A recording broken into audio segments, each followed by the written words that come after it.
La vida de Jean-François Bourguignon, primera part. El Soco.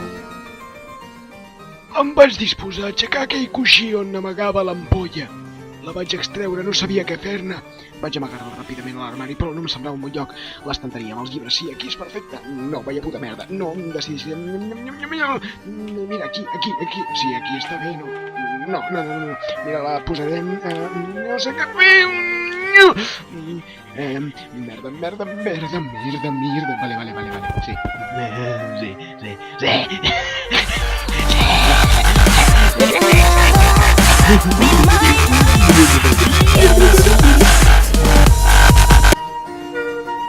Que són temps difícils, ja ho sabem.